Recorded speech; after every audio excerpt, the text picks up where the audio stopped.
Hola, ¿qué tal? Muy buenas tardes a todos. Gracias por la espera. Como siempre, hay algunos detalles técnicos que tenemos que ir ajustando poco a poco, pero bueno, ya estamos aquí listos para iniciar. Tenemos una gran invitada, la maestra Dulce Esquer, colaboradora de Educación en Movimiento, y nos va a dar una entrevista y una charla muy interesante porque vamos a hablar sobre la situación que en muchos hogares lamentablemente se está generando, que es la violencia, a raíz de que estamos ahorita en un periodo de cuarentena. Y bueno, la idea es que nos comparta Dulce como experta en el tema, qué podemos hacer y de qué manera podemos abordar el hecho de estar todos juntos en convivencia y mantener una sana convivencia. Pero antes les voy a hablar un poquito de quién es Dulce Esquer, nuestra colaboradora, para que conozca un poquito el perfil de ella.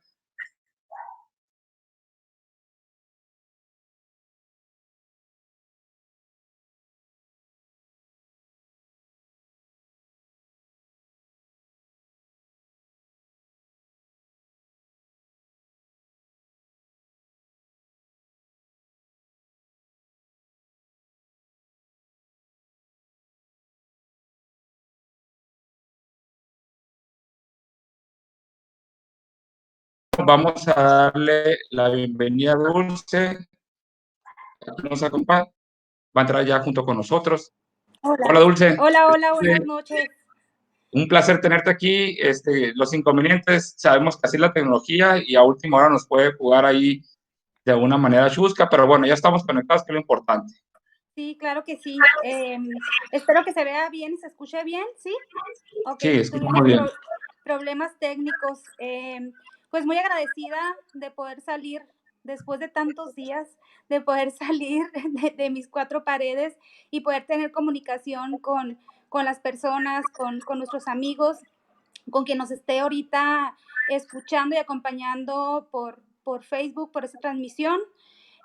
Muy contenta de formar parte del equipo de Educación en Movimiento y poder brindar, sobre todo en días como esos o en épocas como esas que estamos viviendo, una crisis atípica, pues poder contribuir un poquito compartiendo con ustedes temas que verdaderamente son importantes y trascendentales para el vivir diario de todas y todos nosotros. Dulce, te agradezco que nos acompañes y sin duda el tema de violencia es un tema muy controversial, lo podemos abordar de diferentes ejes, desde el eje de numérico, estadístico, el eje de las causales que pueden presentarse por el tema de violencia, pero a mí me gustaría que lo abordáramos desde la situación que estamos viendo ahorita. Llega un momento en que la misma sana convivencia que se supone que debemos de tener como familia y estar nosotros en casa, pues llega un momento en que a veces ya se rompe un poquito esa comunicación, esa buena convivencia que podemos tener, derivado precisamente de un estrés al cual estamos sujetos, el hecho de no poder salir, por sí solo ya genera una situación crítica en algunos hogares. Y súmale que no todo el mundo tiene, lamentablemente, un hogar donde puede decir, tengo dos o tres recámaras en las cuales me puedo trasladar. Hay lugares donde las personas viven en un solo cuarto y tienen un cuarto y la cocina, viven hacinados en una casa, lamentablemente. Entonces la situación se vuelve crítica.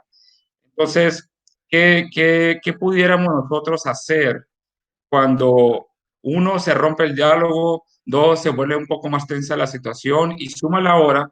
Y bueno, habrá, este es un tema muy controversial también. Ahora la venta de bebidas alcohólicas se restringió, no se quitó por completo, pero se restringió a ciertos horarios, que por un lado a algunos no les gusta, a otros sí, pero creo que es un factor que puede ayudar a que la violencia disminuya un poco también, porque cuando se entra en una situación de tomar mucho alcohol, pues también se generan crisis ahí en las familias. ¿Qué nos pudieras comentar sobre esta situación? Bueno, tienes toda la razón. Creo que antes que nada, para ponernos un poquito en contexto, sí me Ujú. gustaría justamente hablar de esta crisis que estamos viviendo todas las personas y en todo ámbito por el causa del COVID-19. Efectivamente, bueno, el COVID es un virus que, como bien sabemos y como lo han dicho los expertos, se ha venido extendiendo de una manera mundial, se ha convertido en una pandemia y efectivamente está causando problemas de salud graves en muchísima población en todas las partes del mundo. ¿Qué podemos rescatar además de que estamos vulnerables ante un nuevo virus que no conocemos vacuna y que nuestro cuerpo pues tampoco lo conoce como para tener defensas y poder protegerlo de este virus? Pues podemos también reflexionar que este virus está atacando de manera diferenciada en las distintas partes del mundo y vemos cómo en algunos países ha habido una cantidad de enfermos impresionante y también de niveles de mortandad. Vemos como en algunos países está propagado de una manera muchísimo más rápida que en otros, pero también tenemos que entender que eso depende de diferentes factores, ¿no? Depende de las condiciones de los países, de las condiciones políticas y de las condiciones sociales, de cómo los individuos de cada país estamos constituidos en materia individual como salud, pero también de las medidas de salud pública ya de manera estructural, ¿no? Es decir, en países en donde el acceso a la salud es muchísimo más amplio y pues seguramente impactará de una manera diferente a otros países donde la salud no ha sido como un condicionante clave, ni tampoco los niveles de nutrición, etcétera. En ese sentido, también quisiera hablar que las familias también tenemos condiciones diferentes, es decir, ya nos trasladamos a México y podemos ver nuestros contextos. Tenemos niveles de pobreza altísimos en el país, tenemos un sistema de salud colapsado, no de ahora, tenemos un sistema de salud colapsado de muchísimo tiempo, problemas históricos, tenemos problemas culturales, problemas económicos, etcétera, que hacen que efectivamente los efectos de una crisis como esta pues nos repercutan de manera diferente. También nos repercute de manera diferente en salud, porque no todas las personas a lo mejor seremos tan factibles de que el virus se meta en nuestro cuerpo, ni tampoco las reacciones que nos darán. Ya en materia social, creo que sí es muy importante el conocer que las diferencias eh, que vivimos, nuestras diferencias, las desigualdades, sí ocasionan problemas más severos, además de los problemas de salud. Y efectivamente, yo personalmente tengo un hogar con 4 paredes, con paredes de cemento, en donde tengo acceso al Internet y lo que me ha permitido por lo menos tener el conocimiento del mundo exterior, el comunicarme con las personas que quiero, con mi familia, incluso el cumplir con labores de oficina. Tengo también el privilegio, la garantía de que se me permitió trabajar desde mi casa, el hacer las labores de oficina y entonces tengo también el aparato, la computadora, tengo el acceso a internet, a luz para poder realizar mi trabajo desde el hogar. No todas las personas tienen ni las garantías laborales. Es más, no todas las personas tienen acceso a un trabajo, acceso a un sueldo digno.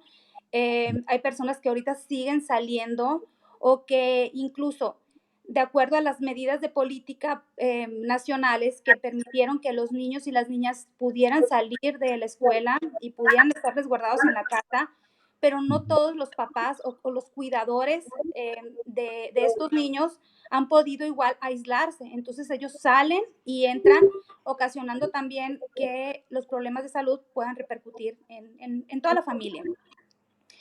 En materia de pobreza o de garantías individuales, pues podemos reconocer también que hay personas que aunque busquen o que cumplir y que tengan la posibilidad de poderse quedar en la casa y cumplir con esta política que es muy buena y que es muy importante, que es tratar de que la mayoría de las personas nos quedemos en casa para que el virus no se propague, pues no todas las personas podemos quedarnos y quienes se quedan, no todas las personas pueden vivir de una manera accesible.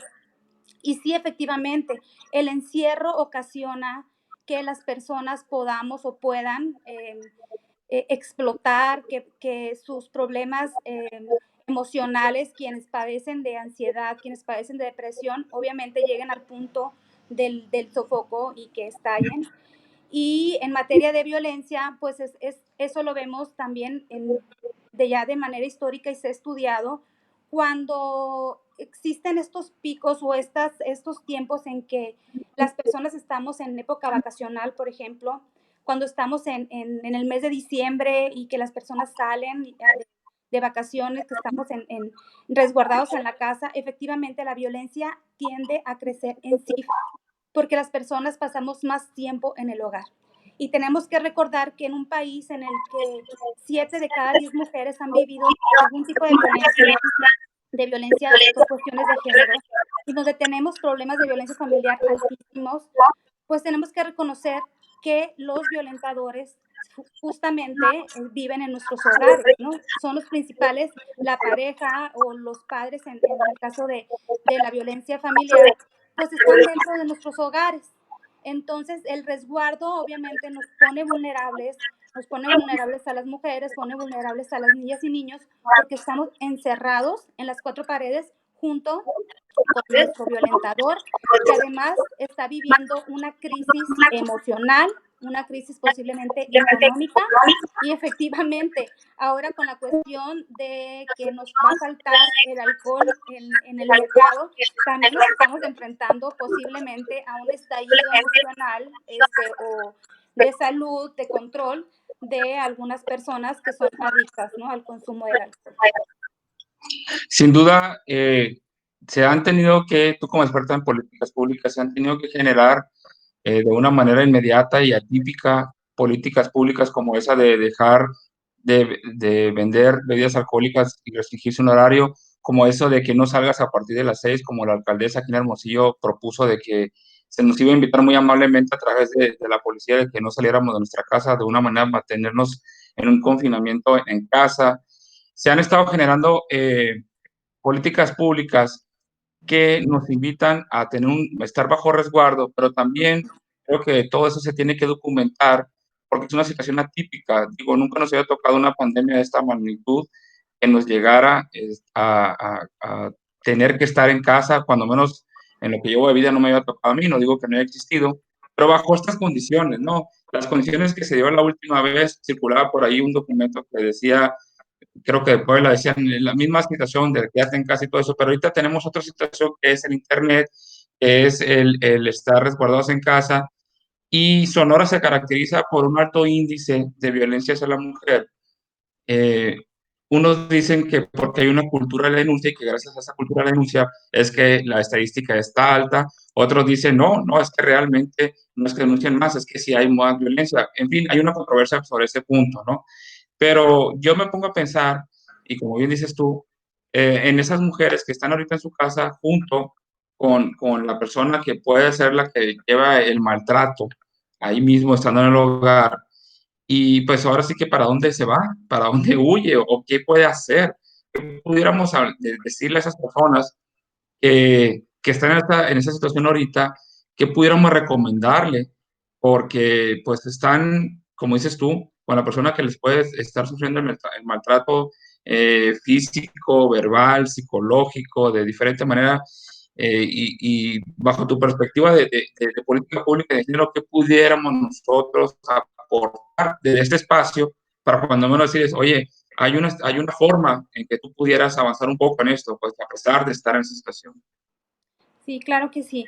Bueno, primero reconocer que el problema de la violencia es un problema que no tiene fronteras, y creo que es una de la pandemia más ancestral que tenemos, y que aún de que desde los inicios de la humanidad existe la violencia por cuestiones de género, la violencia generalizada, pues sigue vigente hoy más que nunca.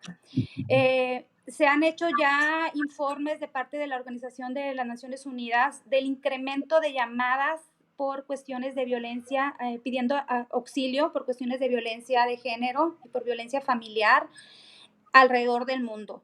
Estadísticas de España, de Francia, de China están poniendo entre el doble y triple de llamadas ahora en el último mes, en el que se ha suscitado pues esta política de quedarnos en casa, esta cuarentena como reacción del coronavirus, y México obviamente no es la excepción.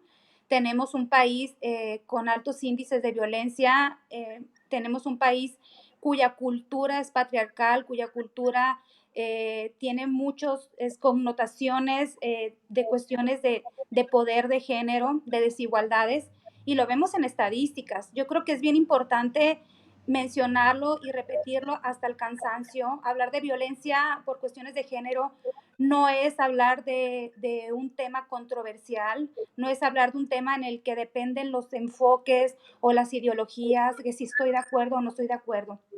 Es un problema y es una cuestión de derechos humanos, es una cuestión de legalidad.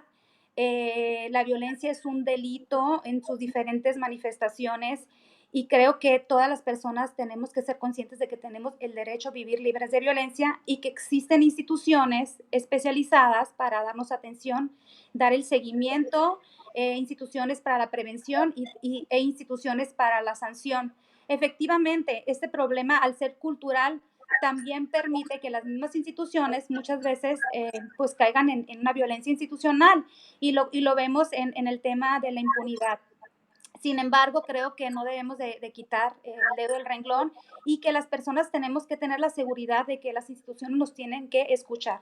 Tenemos también muchas organizaciones de mujeres que brindan el apoyo y bueno, aquí en el estado de Sonora y en muchos estados tenemos los institutos de las mujeres, el Instituto Sonorense de la Mujer, que ahorita en su página pueden encontrar los teléfonos de los diferentes municipios donde atiende y donde se está dando atención especializada en materia psicológica y también asesoría legal gratuita vía telefónica, porque ahorita no podemos exponer a las mujeres que están profesionales a que atiendan.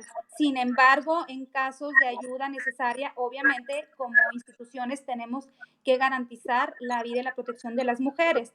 Tenemos el teléfono 1911 donde se pide ayuda cuando la violencia, cuando las personas necesitan protección, cuando necesitan apoyo de seguridad pública. Existen lugares para el resguardo de las mujeres, para la protección de las mujeres, que son los refugios. En algunos municipios, las instituciones municipales o de gobierno te ayudan a trasladarte a esos lugares donde tú estarías segura durante 30, 40 días y en su caso podrías llevar también a tus hijos, a tus hijas a resguardarse si tu seguridad así lo requiere. Creo que tenemos que ser conscientes, sobre todo en este tiempo en el que estamos prácticamente encerradas en casa, que no estamos solas, de verdad, no estamos solas y tenemos que construir redes de apoyo. Si tú tienes algún problema de violencia de cualquier tipo, psicológica, física, económica, sexual, si tú vives vulnerable, si tú vives con miedo, tienes que tener y romper este miedo a hablar, pedir apoyo, hacer una red de apoyo con tu familia, con gente de confianza. Y en la página también del Instituto Sonorense de las Mujeres podemos encontrar un protocolo. Yo creo que en las páginas de gobierno de muchos de los estados del país podrán encontrar ese protocolo que es impulsado incluso por el INMujeres a nivel nacional y que se hizo a partir de este espacio en el que las familias estamos encerradas en nuestros hogares, la cuarentena por causa del COVID-19. Y en este protocolo te explican los tipos de violencia para que podamos detectar, porque muchas veces efectivamente quienes son víctimas de violencia no saben que son víctimas de violencia, porque la violencia es cultural, porque la violencia es repetición de paradigmas, porque la violencia la tenemos naturalizada, porque a nuestra madre así la trataron, porque a nuestra abuela así la trataron, porque creemos que así debe de ser y muchas veces no sabemos que tenemos opciones. Tenemos que saber que tenemos opciones y que tenemos instituciones que nos van a apoyar. Estos protocolos nos ayudan también, nos dan tips de qué hacer en el caso de que te sientas insegura y de que te sientas en peligro, qué puedes ir haciendo para poder salirte de ese lugar, porque muchas mujeres o muchas víctimas de violencia no pueden salir. Mucha gente dice, es que yo no entiendo cómo no se separa, cómo no se sale de su hogar, simplemente no se puede salir. A veces el encierro es atemporal, es decir, todo el tiempo están encerradas, encerradas con llave o encerradas psicológicamente. Y de verdad hay muchas víctimas que no encuentran la salida, tienen miedo a hablar y tienen miedo de cruzar la puerta aunque no tenga candado. Entonces, en este periodo para ellas todavía es más delicado porque ahora el violentador posiblemente esté encerrado en esas mismas cuatro paredes todo el día. No, o sea, ni siquiera está saliendo a trabajar o no puede salir a tomar porque entonces la policía lo va a invitar respetuosamente a entrar a su casa, etcétera. En ese sentido, sí, estamos en una crisis en la que a quienes viven violencia obviamente los ponen más vulnerables y también tenemos un problema muy grave con las niñas y niños. En nuestro país tenemos el primer lugar a nivel nacional en abuso sexual infantil. Y el abuso sexual infantil, efectivamente, los principales violentadores son familia o persona que vive dentro de sus casas. Creo que ahorita el COVID nos puede permitir, para quienes no detectamos la violencia o para quienes no estamos mucho tiempo también en casa, poder detectar y poder observar nuestro entorno, poder platicar y dialogar con nuestras hijas, con nuestros hijos y poder encontrar a lo mejor esa fallita en la comunicación que no nos ha permitido ver que, no es, que posiblemente en nuestro entorno exista una víctima de violencia y que nosotros podemos también brindarles la mano.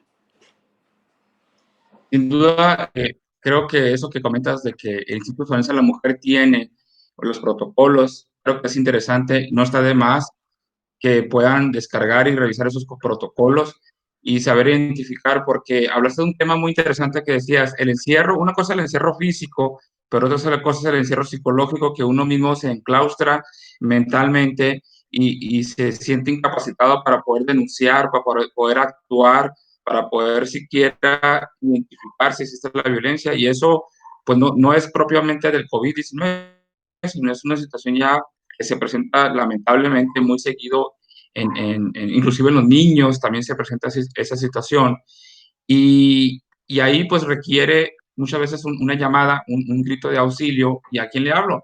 Otro punto que me gustó que mencionaste ahí es que pueden hacer una llamada y pueden brindársele atención telefónica, y sobre todo esa situación de los albergues. Creo que sería interesante invitar a la comunidad y sobre todo a los jefes de familia que estén escuchándonos en este momento, que puedan revisar la página del instituto, ver dónde hay albergues en un momento dado, ver los protocolos y saber que cuentan con una línea de ayuda que puede en un momento dado orientarlas a cómo pueden encauzar esa violencia que está generando. Eso es por una parte. Te voy a leer aquí unos comentarios que se nos han puesto aquí en las redes sociales. Dice Yasmín Contreras, un tema muy interesante que se está tocando el día de hoy, sin duda. Maestra Socorrito nos dice, hola, saludo a los dos. Saludos, allá nos Hola. escuchan precisamente, es una maestra que conozco en Nogales que está aquí conectada con nosotros. Miriam Trujillo nos dice, ¿hay dependencias abiertas y que dan seguimiento si hay maltrato en el hogar? Creo que ahorita lo mencionaban, ¿no? Que estaba esto en la mujer.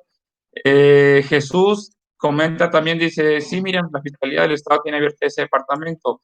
Me imagino que debe estar ahorita, aparte del Instituto de Defensa de la Mujer, que tiene las líneas y todo eso, está la Fiscalía, pero también debe estar la Procuraduría de la Defensa del Menor, Por aquí en supuesto. Hermosillo, y cada una de las dependencias, en cada uno de los municipios debe estar ahí también, ¿no? Totalmente. Todas las áreas que son prioritarias para la vida y la seguridad de las personas están ahorita funcionando.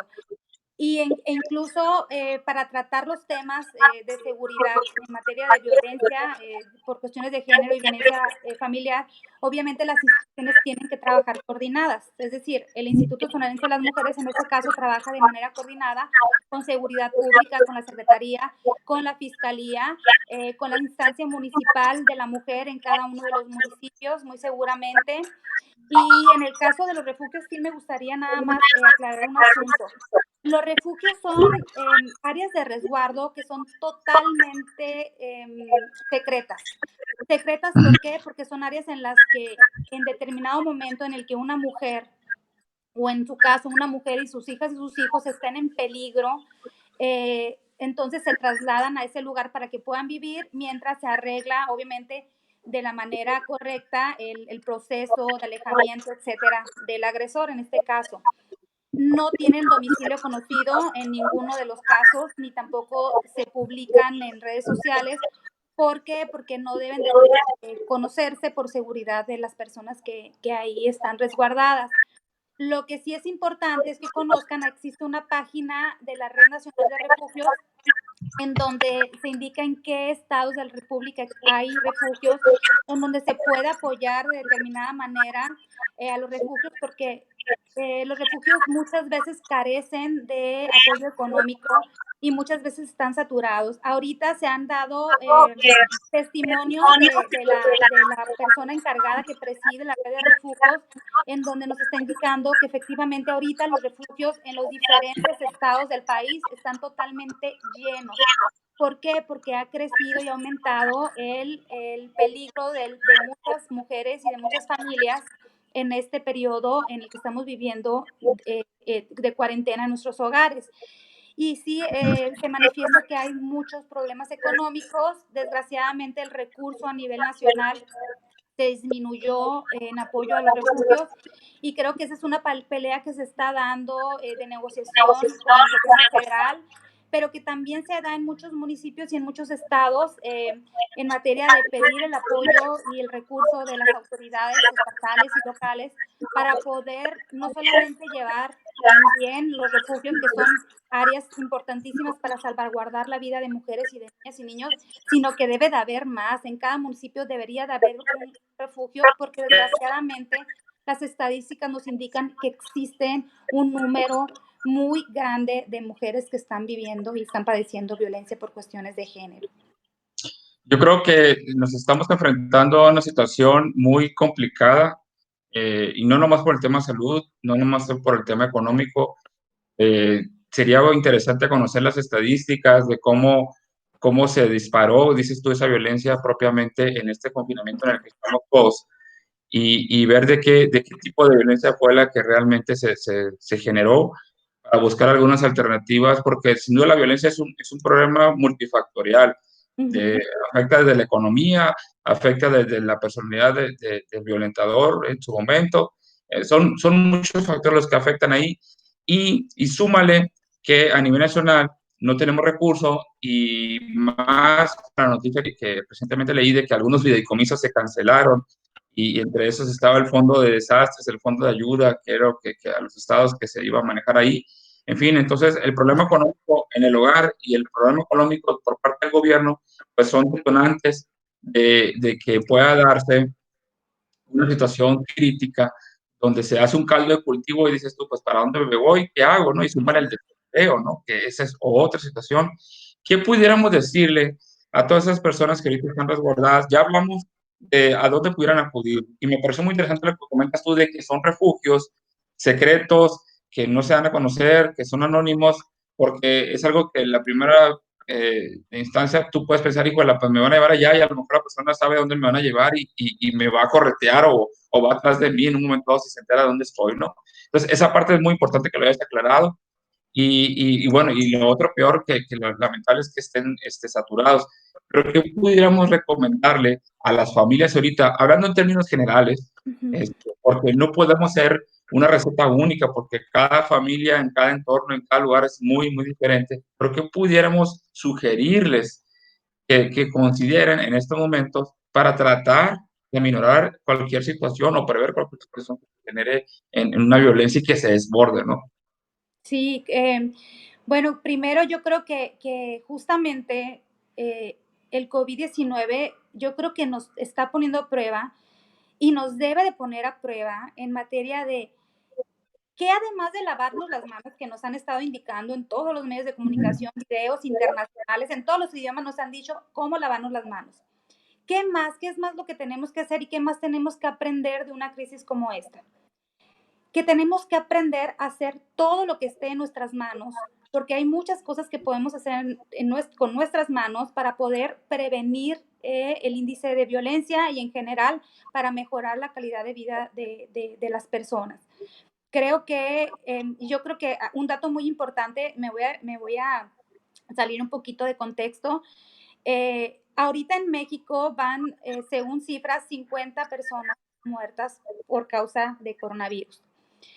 Solamente en el año pasado murieron cerca de 170,000 personas por cuestiones de obesidad y por cuestiones de diabetes.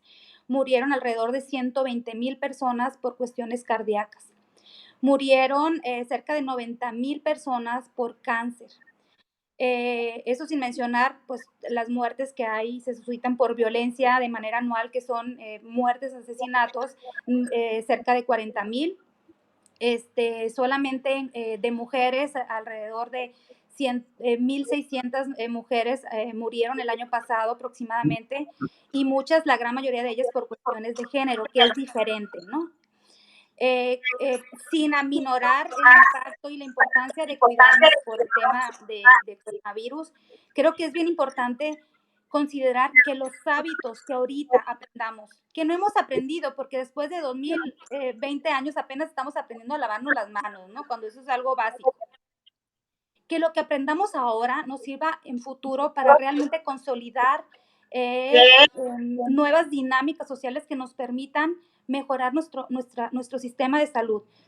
Realmente el sistema de salud está colapsado de manera ancestral porque lo vemos, o sea, te estoy hablando de las cifras de las personas que mueren, y la gran mayoría de esas muertes son a causa de hábitos de vida, hábitos de consumo. ¿Qué tenemos que hacer? ¿Por qué el COVID-19 está atacando de manera diferenciada a ciertas personas? Porque hay personas que tienen niveles de inmunidad muchísimo más fuertes que otras por el nivel, por su consumo de nutrientes, muy seguramente por su actividad física, por su fuerza emocional, porque hacen ejercicio, por su economía, etcétera, por diferentes factores. En materia de violencia también, la violencia es una cuestión cultural. Hay una frase que a mí me gusta repetir mucho y que es: la violencia se aprende y la no violencia también. Creo que estamos en un tiempo de reflexión en el que tenemos que realmente cambiar nuestros paradigmas, voltear a ver con otros ojos la realidad y ver qué es lo que está pasando, qué es lo que estamos haciendo nosotros y qué es lo que está pasando dentro de nuestros hogares. Nada más dentro de los hogares, ¿qué podemos hacer?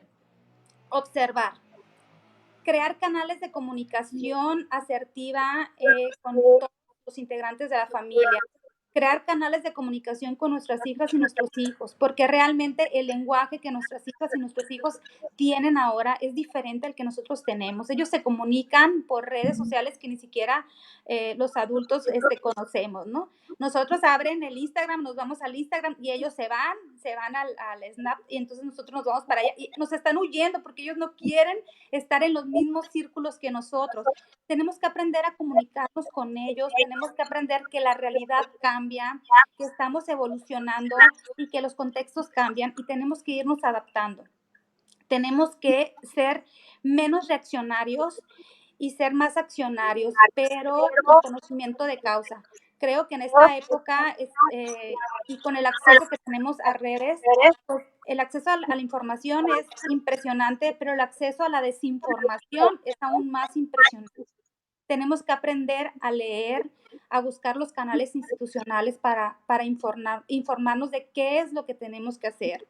Tenemos que aprender a leer en nuestros hogares el lenguaje de nuestras hijas, nuestros hijos, de nuestras parejas. Tenemos que darnos cuenta que si algo no está funcionando, es por algo. ¿Qué de lo que hacemos, qué de nuestra educación es incorrecta para la formación de nuestros hijas y de nuestros hijos, incluso para la nuestra misma?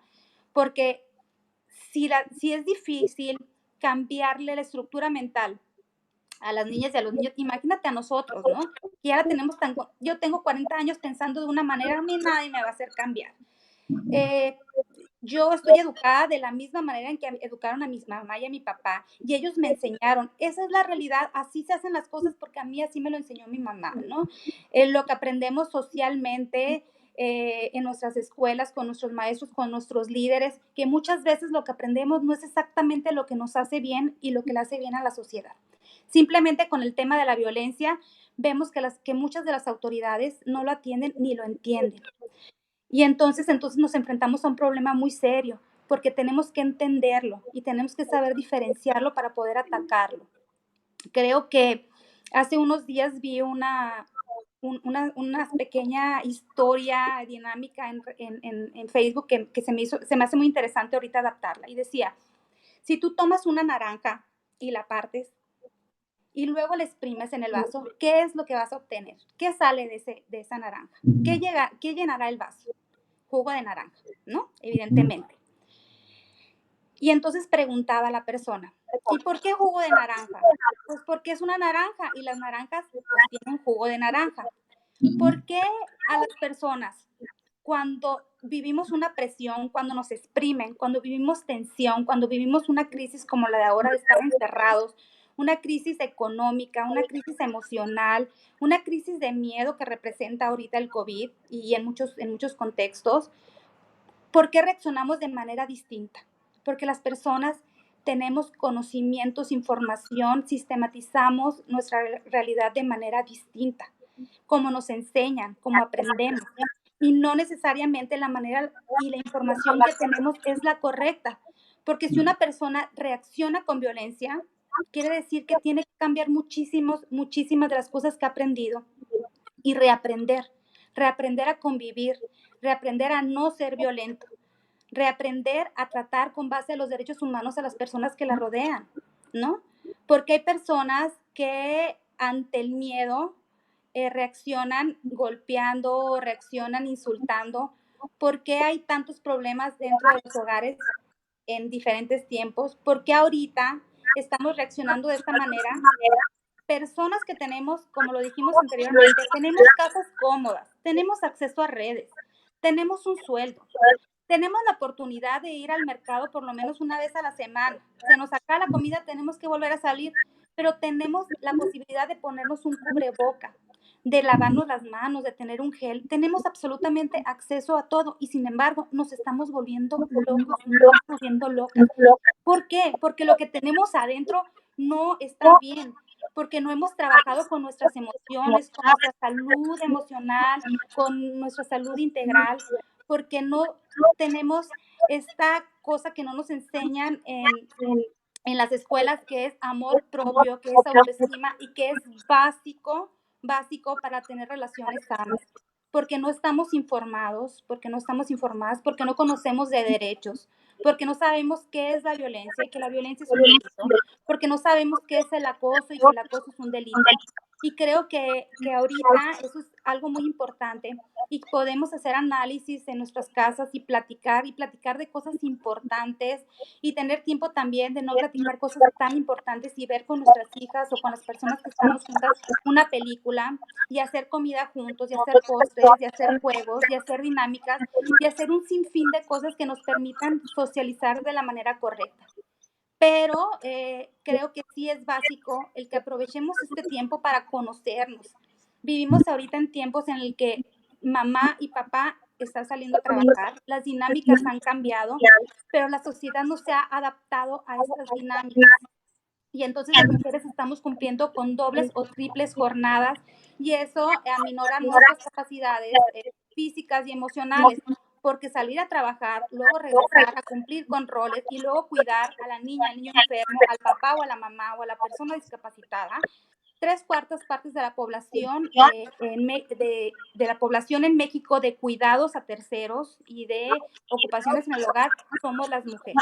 Entonces, sí, las mujeres también vivimos de manera diferenciada esta crisis y todas las crisis porque estamos cumpliendo con diferentes roles y porque estamos viviendo en una cultura que no ha entendido adaptarse a los cambios, al reconocimiento de derechos, eh, que no se ha adaptado a los canales de información correcta y a cambiar estos paradigmas que realmente pues no nos están llevando a bien como sociedad. Porque cuando una mujer es violentada, cuando una niña, un niño es violentado, cuando hay crisis económica, cuando hay problemas de violencia generalizada, pues la sociedad totalmente está desquebrajada, nos impacta a todos y a todas de una manera impresionante. Y creo que mucha de la violencia que se genera hoy en día sale justamente de nosotros de una manera muy cotidiana. En los hogares creo que podemos empezar a trabajar con esta parte de democratización.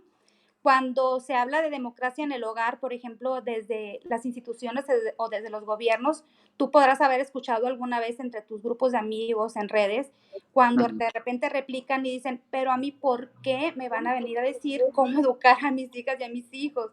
Y efectivamente, nadie te viene a decir cómo educar a tus hijas y a tus hijos, pero sí instituciones y gobierno te tienen que poner parámetros de lo que es legal y de lo que no es legal, con base a los derechos y las garantías de nuestras niñas y de nuestros niños.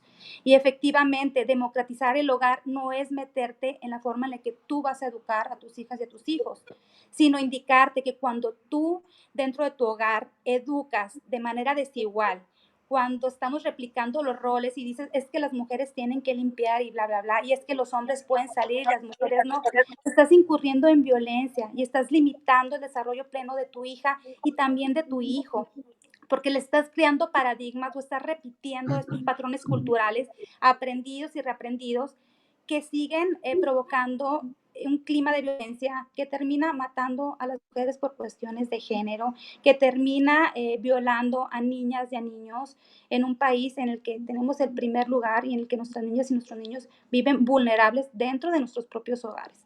Creo que desde la casa podemos y debemos hacer mucho y estamos en un tiempo de reflexión. Número uno, tenemos tiempo, entonces tenemos tiempo y creo que tenemos la capacidad todas y todos para aprovecharlo, reflexionar y de verdad replantearnos qué es lo que vamos a aprender, qué es lo que vamos a hacer a partir de ahora, ahora que estamos detectando que somos realmente vulnerables y que a todas las personas, independientemente de tu posición social, de tus creencias, pues existen situaciones que nos ponen en peligro. Nos ponen en peligro y a cualquiera nos puede contagiar, se nos puede contagiar de coronavirus y también a cualquiera nos pueden atacar y violentar dentro del hogar o fuera del hogar. Voy a leer aquí algunos, tenemos algunos comentarios aquí en redes sociales que nos hacen llegar. Dice Luis Carlos Shah, saludos Dulce María, Saludos. está aquí pendiente de la transmisión. Aquí hay un comentario interesante que voy a leer a lo último. Me voy a ir al comentario de Mujer en Bici, Hermosillo. Dice, escuchando a Dulce María Esquer Vizcarra, están ellas muy pendientes aquí de la transmisión. Claudia Saludos. Monje Félix dice, saludos Dulce, excelente. Tiene aquí, Saludos. tiene su red Dulce aquí de chicos que están dando el seguimiento y de eso se trata, ¿no? Ahorita mencionaba ella que qué importante es que la mujer aprenda a generar redes que le ayuden a hacer un aprendizaje colectivo y que ellas mismas sean una red de protección, una red de conocimiento, una red de ayuda mutua que se debe dar. Y dejé este comentario aquí que me pareció muy interesante de Emanuel Esquer. Dice, recién formamos una organización latinoamericana dedicada a construcción de vivienda ecológica y principalmente servir reconstrucción en desastres naturales. Seguro podemos asesorar y desarrollar albergues ecológicos para mujeres que incluya área para cultivo de alimentos. Saludos. Fíjate que esta parte de alimentos, ayer estaba viendo una gráfica donde decía decodificando el COVID en el tema empresarial o de negocios. Y la nueva tendencia ahorita que va a haber, se estima en negocios, y lo publicaba el MIT, decía que la gente va a buscar, obviamente, las cuestiones de seguridad, de comprar seguros de vida, seguros de gastos médicos, va a ir por la parte también del comercio electrónico, pero un punto que mencionaba y que va a tener mucho crecimiento es que las familias van a empezar a cultivar sus propios alimentos por la desconfianza que hay precisamente del tratamiento que le pueden dar de químicos, de sustancias que pueden adherirse a los mismos alimentos y que pueden generar pues, algún malestar al ser humano, ¿no? Entonces, si eso le sumamos estas viviendas ecológicas y que puedan ellos cultivar y puedan ser autosuficientes también con su alimentación y puedan tener, porque hay muchas familias que no tienen ni para una vivienda, que viven en lugares con la tía, con la abuelita y estamos, como lo decíamos en principio, todos juntos, o que ni siquiera eso llegan, que viven en casas de cartón, ¿no? Entonces, imaginemos que la propuesta de Manuel pudiera caber perfectamente en construir hogares ecológicos donde puedan ellos mismos generar su propio alimento y tengan una terapia ocupacional adicional a eso, ¿no? Que sería algo muy interesante. ¿Tú cómo la ves? Ay, no, súper interesante. Saludos, Emanuel. Emanuel es mi hermano y es un ecólogo muy experimentado y muy comprometido como ciudadano. Me parece muy interesante esto que comenta, no lo habíamos platicado. Y justamente dentro de las alternativas que yo personalmente he encontrado en estos días. Yo ya tengo un chilito y le he tomado muchas fotos porque creció mi chilito. Y realmente yo dije, yo cuando vuelva a estar en cuarentena, yo quiero tener un patio grande, quiero tener un lugar para sembrar, quiero tener a mis plantas, mis verduras sembradas. Yo vengo de una familia en donde se promueve mucho el cultivo. Mi mamá, mi papá tienen un área muy grande con árboles frutales, tienen hortalizas, entonces algo que me han enseñado. Yo la verdad que por mi ritmo de vida nunca le he dedicado el tiempo, pero creo que en este tiempo justamente me ha hecho reflexionar, pero no solamente por un gusto o por algo que me podría entretener, sino pensando en todas las personas que ahorita están viviendo una crisis económica tan importante y que, mira, nada más en la informalidad, en México es un país con un gran índice de personas que trabajan en la informalidad y las mujeres somos quienes más trabajamos en la informalidad. 6 de cada 10 empleos formales con prestaciones, con seguro, son para hombres, es decir, nada más el 4% es para mujeres. Y nada más en el país tenemos un 30% de hogares con jefatura de familia.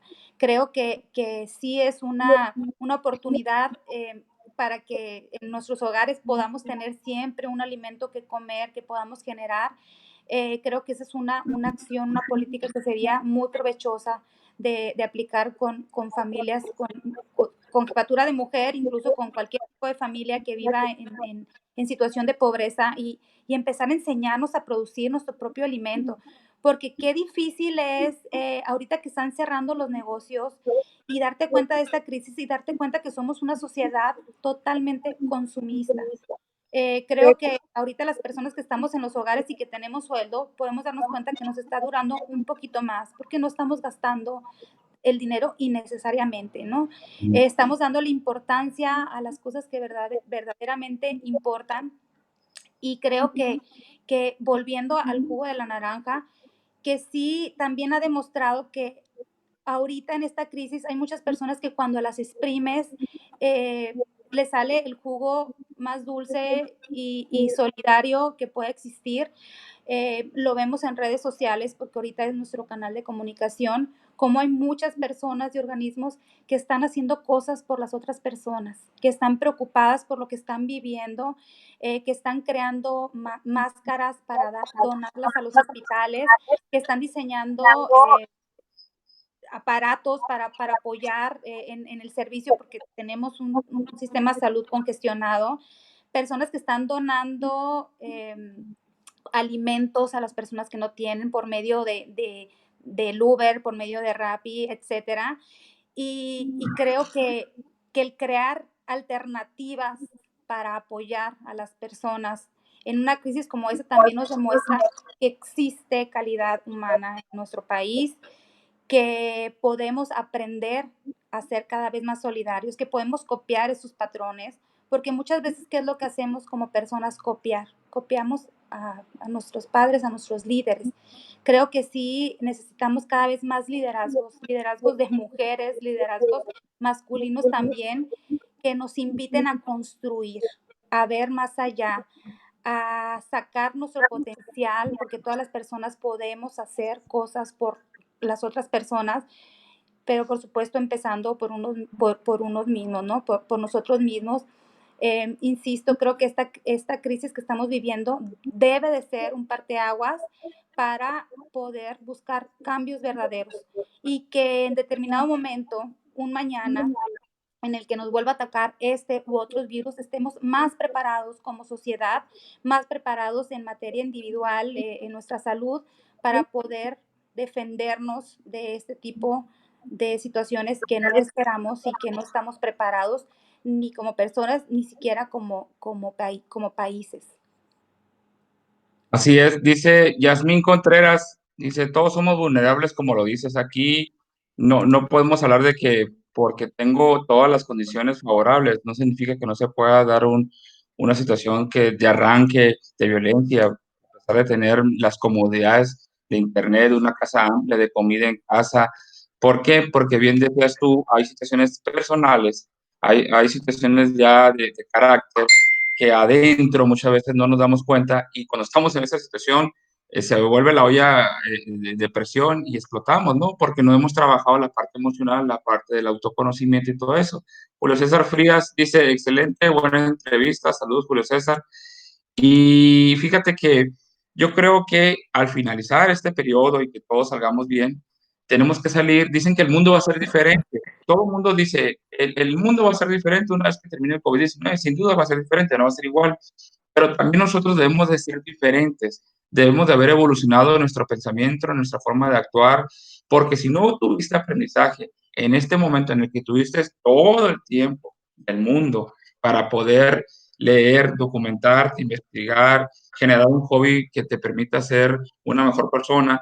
Yo no sé qué tanto tiempo más pudiéramos necesitar para decir, ah, ya pude trabajar en mi familia, pude conocer a los demás, pude generar buenos lazos a pesar de la distancia, porque estamos desconectados físicamente, pero estamos conectados a través de pensamiento y de videollamadas, así como estas. O sea, nomás, la única diferencia es que no podemos ahorita abrazarnos tal vez, pero seguimos en comunicación, o sea, hay una conexión. No podemos decir es que me desconecté y dejé de saber cómo está el mundo afuera o mi familia y todo eso.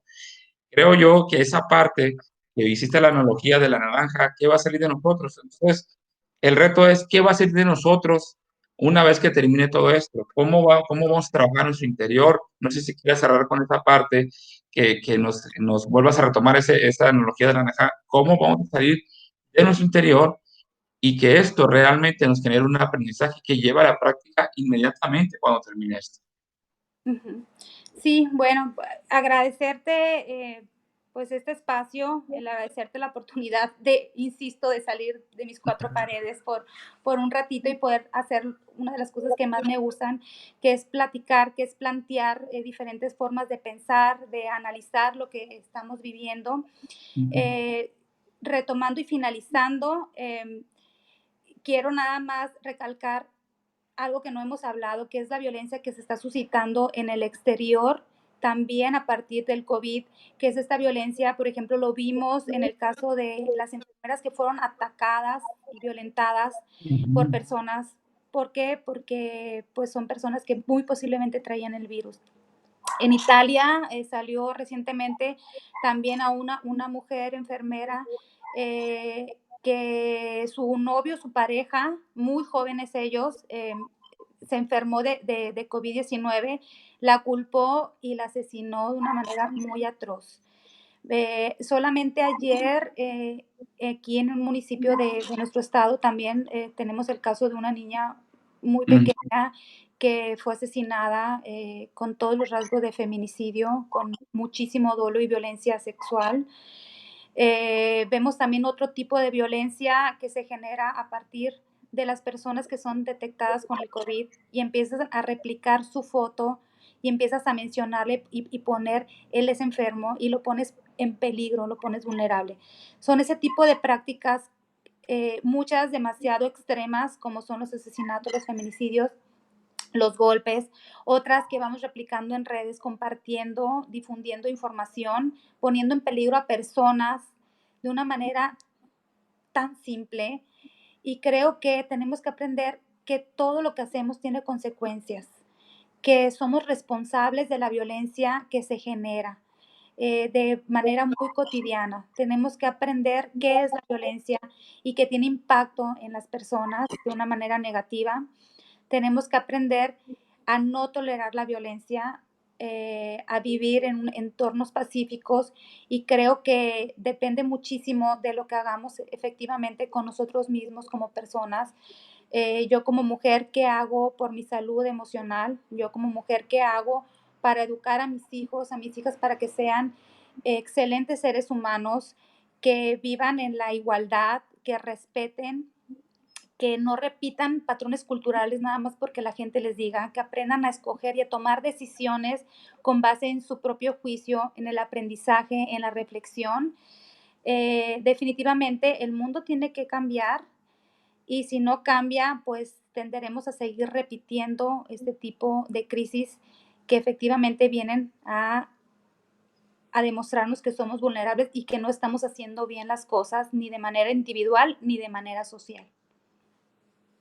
Cierro con estos comentarios. Dice Rosalma Vizcarra Rivas, orgullosa de tu excelente participación. Luz Redondo también por aquí dice, excelente charla, es importante analizar todas las perspectivas de la pandemia. Y sí, fíjate, la parte esa de otros países que mencionas, lo vemos en España, lo vemos en Italia, pero aquí en Sonora, en México, no estamos exentos de eso, pues igual puede suceder. Y sí, tuve conocimiento del caso ese de Nogales, lo leí, realmente te estremeces al leer ese tipo de cosas porque el señor pues fue a la tienda, en ese inter fue donde se dio la situación. Y pero también hay, como dices tú, puntos favorables porque también hay alumnos del ITH que están trabajando en generar cierto tipo de protecciones para los médicos en los hospitales y que lo están haciendo de una forma voluntaria y que están pidiendo su donación. Hay los extremos, sin duda hay los dos polos como sociedad, la parte positiva y la negativa. Me quedo con la parte positiva y trabajo con la parte negativa.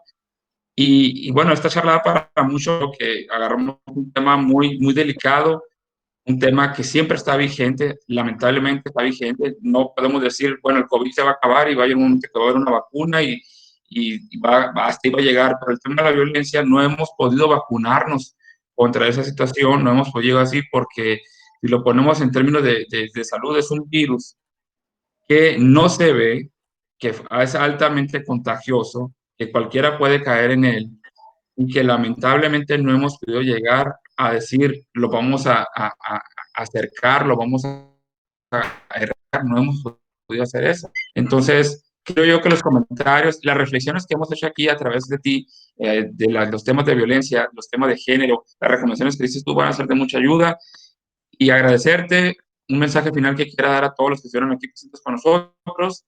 Y creo yo que no va a ser la última entrevista que tengamos, porque hay muchos temas para dar y temas en los cuales eres experto y sobre todo podemos estar aquí dialogando constantemente. Un mensaje final que quieras darle a todos los que estuvieron aquí viendo las redes y agradecerte nuevamente, ¿no? Bueno, nada más recordar y poniéndonos en foco del título de la charla de hoy, que la violencia es una de las pandemias más antiguas que existen, que también se contagia de manera cultural, que también es altamente contagiosa, que tampoco se ve, que es invisible, que la normalizamos y que eso nos pone todavía más vulnerables y más en peligro, el no reconocerla, el querernos poner de un lado o del otro de una lucha ideológica que no tiene un porqué, que no tiene el por qué existir. Simplemente mujeres y hombres tenemos derecho a vivir a una vida libre de violencia y tenemos que encontrar y reconocer que mucha de la violencia o toda la violencia que existe en el mundo proviene pues, de nosotros mismos como seres humanos. Entonces, reconocer qué de lo que hago yo ocasiona violencia, ocasiona problemas en las otras personas o en mí mismo, y qué es lo que yo puedo y debo de hacer para conformar un entorno de paz. Yo creo que no hay nada más importante que vivir en entornos de paz, en una vida libre de violencia, respetando los derechos humanos y reconociendo también las diferencias, que la violencia, como cualquier otro virus, como el coronavirus, ataca de manera diferenciada a las personas que viven en vulnerabilidad en sus diferentes manifestaciones. Entonces, sí tenemos que trabajar para que nuestra sociedad cada vez esté más equilibrada, igualitaria en derechos y que no exista tanta desigualdad ni económica, ni racial, ni de ningún otro tipo,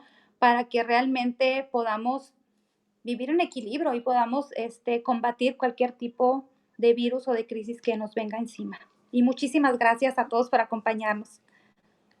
Pues con esto nos despedimos, agradecemos a todos los que estuvieron aquí presentes en sus comentarios, viendo la transmisión, agradecerte a ti, Dulce, por el espacio.